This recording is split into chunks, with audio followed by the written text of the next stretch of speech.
혹시 모든 것이 허무하게 느껴진 적 있으신가요? 열심히 살아도 결국 아무 의미가 없는 것 같고, 애써 쌓아 올린 것들도 언젠가는 무너질 것만 같은 그런 순간 말입니다. 사람의 마음도, 관계도, 노력도 결국엔 다 사라질 텐데, 도대체 무엇을 위해 이렇게 살아야 하나 하는 생각이 밀려올 때가 있습니다. 아침에 눈을 떠도 특별히 기대되는 일이 없습니다. 하루를 보내도 마음속이 공허한 채로 남아 있습니다. 무언가를 성취해도 그 기쁨은 잠시뿐이고 곧 다시 다른 결핍이 찾아옵니다. 친구들과 웃고 떠들어도 집에 돌아오면 텅 빈 마음만 남습니다. 이럴 때 우리는 삶이 마치 모래 위에 지은 성처럼 더덥고 부질없게 느껴집니다. 이런 허무함은 특히 현대를 살아가는 우리에게 더욱 깊게 찾아옵니다. 물질적으로는 풍요로워졌지만 마음은 더 공허해진 것 같습니다. 원하는 것을 얻어도 만족이 오래가지 않고 성공해도 그 다음을 걱정해야 합니다. 끊임없이 무언가를 채워 넣지만 마음 한구석은 항상 비어 있습니다. 하지만 부처님께서는 이런 허무함조차 수행의 문이 될 수 있다고 하셨습니다.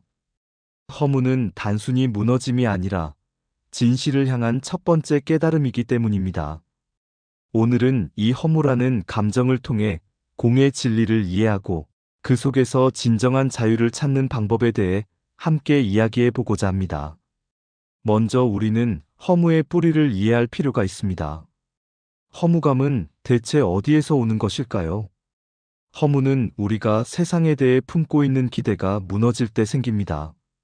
열심히 하면 보상받을 거야. 사랑하면 영원할 거야. 이걸 이루면 행복해질 거야. 우리는 이런 믿음들을 가지고 살아갑니다. 하지만 현실은 그렇지 않습니다. 열심히 해도 보상받지 못할 때가 있고, 사랑도 변하고, 이루고 싶던 것을 잃어도 예상했던 행복이 오지 않습니다. 이런 믿음들이 하나씩 깨어질 때, 마음은 방향을 잃고 깊은 허무 속으로 빠져듭니다. 마치 지도 없이 안개 속을 걷는 것처럼 어디로 가야 할지 알 수 없게 됩니다. 불교에서는 이것을 무상의 체험이라고 합니다. 모든 것은 변합니다. 어제의 나도, 오늘의 나도, 내일의 나도 같지 않습니다. 세상 그 어떤 것도 영원하지 않습니다.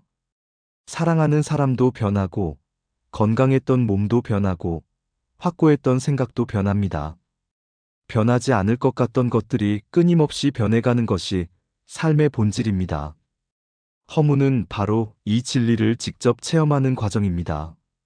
그동안 믿어왔던 영원할 것 같은 것들이 무너지는 순간, 우리 마음은 텅 빈 공간과 마주하게 됩니다. 그 텅 빈 공간이 바로 공의 문턱입니다. 많은 사람들이 이 문턱에서 두려워하며 뒤로 물러서지만 이 문턱을 넘는 것이야말로 진정한 자유로 가는 길입니다. 우리는 평생 무언가를 붙잡고 살아갑니다. 성공, 인정, 사랑, 안정, 행복. 이런 것들을 붙잡으면 안전할 거라고 믿습니다.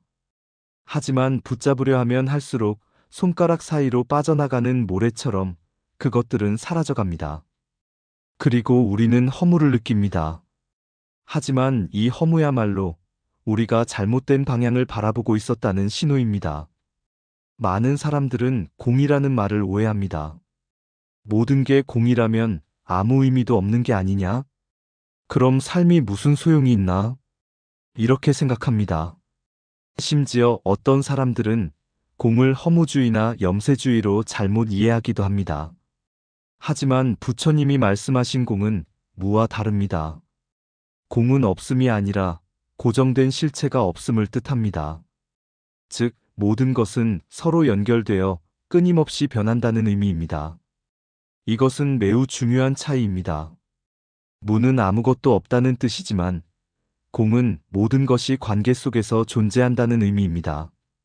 꽃 한 송이를 생각해 봅시다. 그 꽃은 홀로 존재하지 않습니다. 햇빛이 필요하고 비와 흙이 필요하고 그것을 가꿔준 사람의 손길이 필요합니다. 씨앗이 필요하고 그 씨앗을 만든 또 다른 꽃이 필요합니다. 그 모든 인연이 모여서 비로소 꽃이 피어납니다. 그 꽃이 시들어도 그것은 사라지는 것이 아니라 다른 형태로 흙이 되고 다시 생명이 됩니다. 이것이 바로 공의 세계입니다.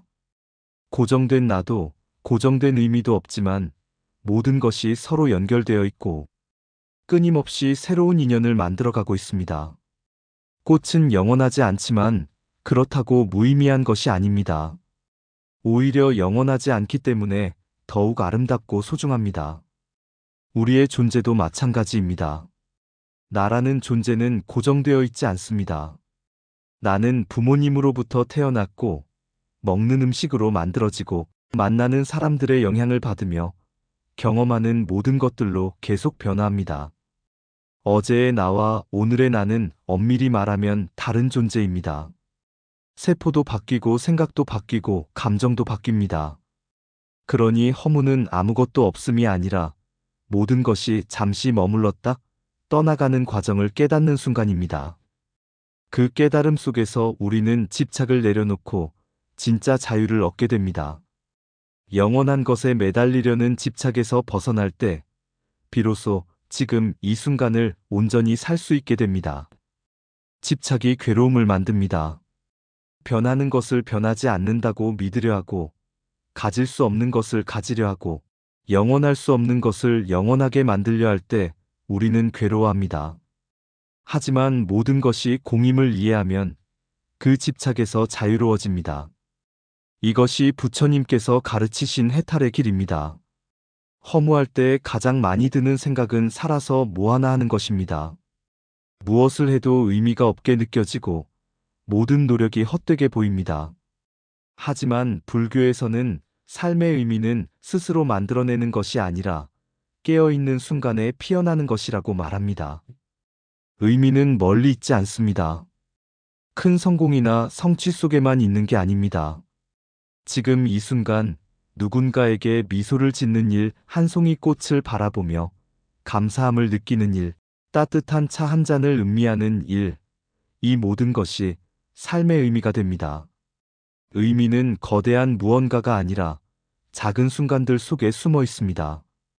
부처님은 말씀하셨습니다. 모든 것은 순간순간 피어났다 사라진다. 그 순간이 곧 진리다. 우리는 인생의 의미를 거대한 무언가에서 찾으려 하지만 삶의 진짜 의미는 아주 작은 순간 속에 있습니다. 아침에 떠오르는 해를 보며 새로운 하루에 감사하는 마음, 사랑하는 사람의 따뜻한 손길, 아이의 순수한 웃음, 이런 순간들이 바로 삶의 의미입니다. 우리는 너무 큰 것만 찾다가 정작 눈앞에 있는 소중한 것들을 놓칩니다. 성공해야 행복할 거라고 생각하지만 행복은 지금 이 순간에도 있습니다. 유명해져야 의미 있을 거라고 생각하지만 의미는 이름 없는 친절 속에도 있습니다. 무언가를 이뤄야 가치 있을 거라고 생각하지만 존재 자체가 이미 가치입니다. 차 한 잔을 마시며 숨을 고르고 지금 여기에 존재하는 자신을 느끼는 그 순간 허무는 조용히 녹아내립니다. 허무는 미래나 과거를 바라볼 때 찾아오지만 현재에 머물 때는 사라집니다.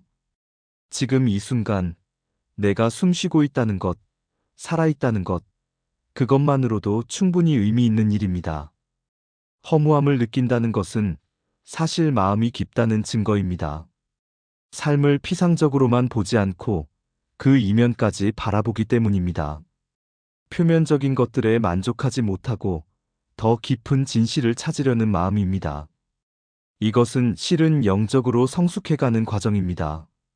하지만 그 깊은 마음이 자신을 무너뜨리지 않으려면 거기에 자비를 더해야 합니다. 자비는 단순히 남을 불쌍히 여기는 마음이 아닙니다. 자신을 향한 따뜻한 이해이고 세상을 향한 연민입니다. 모든 존재는 덧없고 그래서 더욱 소중하다. 이 마음이 자비입니다. 모든 것이 사라지기 때문에 우리는 지금 이 순간 서로에게 따뜻해질 수 있습니다. 모든 관계가 언젠가 끝나기 때문에 지금의 인연이 더욱 귀합니다. 부모님도 영원하지 않고 친구도 영원하지 않고 사랑하는 사람도 영원하지 않습니다. 그렇기 때문에 지금 이 순간이 더욱 소중합니다. 만약 모든 것이 영원하다면 우리는 감사할 줄 모를 것입니다. 언제나 있을 거라고 생각하면 당연하게 여기게 됩니다. 하지만 모든 것이 덧없기 때문에 매 순간이 특별해집니다. 오늘 부모님과 나눈 대화가 마지막일 수도 있습니다. 오늘 친구와 함께한 시간이 다시 오지 않을 수도 있습니다. 이 깨달음이 우리를 더 사랑하게 만들고, 더 감사하게 만들고, 더 현재에 집중하게 만듭니다. 허무는 냉소로 끝날 수도 있고, 자비로 피어날 수도 있습니다. 그 차이는 마음의 방향에 있습니다. 허무를 느낄 때 어차피 다 무의미해라고 생각하며 모든 것을 포기할 수도 있습니다. 하지만 반대로 모든 것이 덧없기에 더욱 소중히 여기자고 생각할 수도 있습니다. 같은 허무를 느끼더라도 그것을 어떻게 받아들이느냐에 따라 전혀 다른 삶이 펼쳐집니다.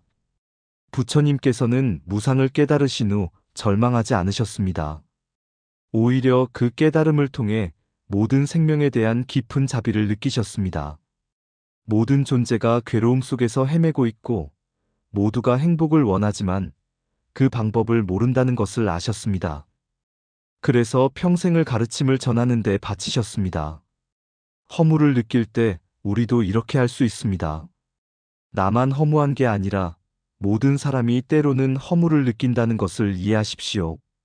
모두가 의미를 찾으려 애쓰고 모두가 행복하고 싶어하고 모두가 사랑받고 싶어 합니다.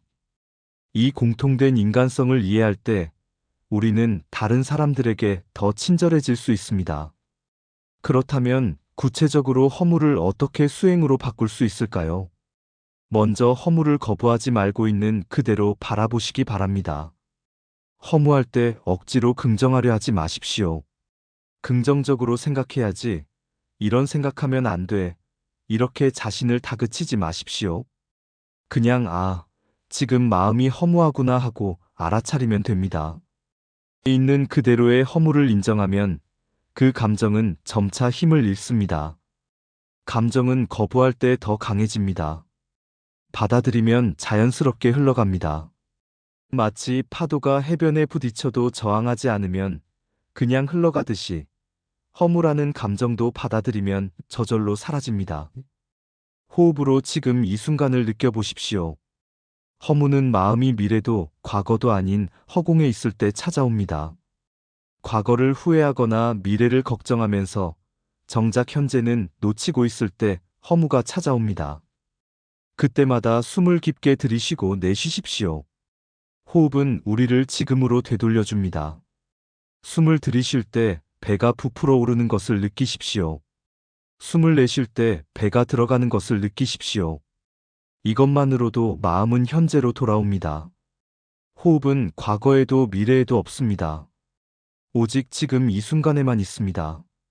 그래서 호흡에 집중하면 자연스럽게 현재에 머물게 됩니다. 작은 일에서 의미를 피워내십시오. 거창한 목표가 아니어도 괜찮습니다. 세상을 바꾸는 큰 일을 하지 않아도 괜찮습니다. 누군가에게 따뜻한 말을 건네는 일, 자신에게 미소를 지어주는 일, 길에서 마주친 강아지를 쓰다듬어주는 일, 그 속에서 삶의 빛이 피어납니다. 의미는 크기와 관계없습니다. 작은 친절도 큰 의미가 있고, 작은 미소도 누군가에게는 하루를 견딜 힘이 됩니다. 우리는 영웅이 될 필요가 없습니다. 그냥 지금 이 순간 할 수 있는 작은 선함을 실천하면 됩니다. 그것이 쌓이고 쌓여서 의미 있는 삶이 됩니다. 감사와 자비의 수행을 하십시오. 가진 것에 감사하는 게 아니라 살아있음 자체에 감사하십시오. 지금 이 순간 숨을 쉴 수 있다는 것, 하늘을 볼 수 있다는 것, 소리를 들을 수 있다는 것, 이 모든 것이 감사한 일입니다. 당연한 것은 없습니다. 모든 것이 기적입니다. 그리고 나 자신과 타인에게 자비를 보내십시오. 허무해하는 나 자신을 비난하지 말고 이해하십시오. 나도 힘들구나. 나도 길을 찾고 있구나. 이렇게 자신에게 따뜻하게 말해 주십시오. 그리고 다른 사람들도 마찬가지로 각자의 허무와 싸우고 있다는 것을 이해하십시오. 그 순간 허무는 따뜻한 평화로 바뀝니다. 부처님께서는 이렇게 말씀하셨습니다. 모든 것은 인연 따라 생하고 인연 따라 멸한다. 그러므로 허무하지 않다. 이 말씀이 처음에는 이해되지 않을 수 있습니다. 모든 것이 사라진다면 허무한 게 아닌가 생각할 수 있습니다. 하지만 깊이 생각해 보면 그 의미를 알 수 있습니다. 모든 것이 인연으로 생긴다는 것은 나 혼자 존재하는 게 아니라는 뜻입니다. 나는 무수한 인연들의 결과이고 또 다른 인연들의 원인이 됩니다. 내가 하는 작은 행동 하나하나가 누군가에게 영향을 미치고 그것이 또 다른 인연을 만들어갑니다. 그러니 아무 의미 없는 것이 아닙니다. 모든 것이 서로 연결되어 있고 영향을 주고받습니다. 허무는 끝이 아닙니다. 오히려 시작입니다. 모든 것이 무너지는 그 자리에서 새로운 눈이 열리고 새로운 생명이 피어납니다. 거짓된 기대가 무너지는 자리에 진실이 드러나고 헛된 집착이 사라지는 자리에 자유가 찾아옵니다. 허무의 어둠 속에서 지혜의 빛이 피어납니다. 삶이 허무할 때 그 허무를 밀어내지 말고 조용히 바라보십시오. 그 속에는 공의 진리가 숨쉬고 있습니다. 모든 것이 공하다는 진리, 그리고 바로 그렇기 때문에 모든 것이 가능하다는 진리입니다. 고정된 것이 없기 때문에 변화할 수 있고 영원한 것이 없기 때문에 새로운 것이 생겨날 수 있습니다. 그 진리를 이해할 때 우리는 비로소 무너짐 속에서도 자유를 얻고 끝없이 다시 피어나는 삶의 순환을 느낄 수 있습니다. 봄이 지나면 여름이 오고 여름이 지나면 가을이 오고 겨울이 지나면 다시 봄이 옵니다. 모든 것은 순환합니다. 끝은 또 다른 시작이고 죽음은 또 다른 생명의 씨앗입니다. 허무의 어둠은 결국 지혜로 가는 문입니다. 그 문을 두려워하지 말고 천천히 걸어가십시오. 그 길 끝에서 여러분은 알게 될 것입니다. 허무 속에서도 삶은 여전히 빛나고 있음을. 오히려 허무를 통과했기 때문에 더욱 밝게 빛나는 삶을 살 수 있음을. 지금 이 순간에도 여러분의 심장은 뛰고 있습니다. 숨은 들고나고 있습니다. 그것만으로도 충분히 의미 있습니다. 살아있다는 것 자체가 기적입니다. 허무를 느낀다는 것조차 살아있다는 증거입니다. 그 허무를 온전히 느끼고 그 속에서 공의 진리를 발견하십시오. 부처님의 가르침은 결코 우리를 절망으로 이끌지 않습니다. 모든 것이 무상하다는 가르침도, 모든 것이 공하다는 가르침도 궁극적으로는 우리를 자유롭게 하기 위한 것입니다. 집착에서 벗어나 자유로워지고, 두려움에서 벗어나 평화로워지고, 허무에서 벗어나 진정한 의미를 발견하게 하기 위한 것입니다. 여러분이 느끼는 허무는 잘못된 것이 아닙니다. 오히려 깨달음으로 가는 중요한 과정입니다. 그 허무를 회피하지 마십시오. 그것을 온전히 느끼고 그 밑바닥까지 내려가 보십시오. 거기서 여러분은 공의 진리를 만나게 될 것이고 그 진리가 여러분을 자유롭게 할 것입니다. 나무아미타불 관세음보살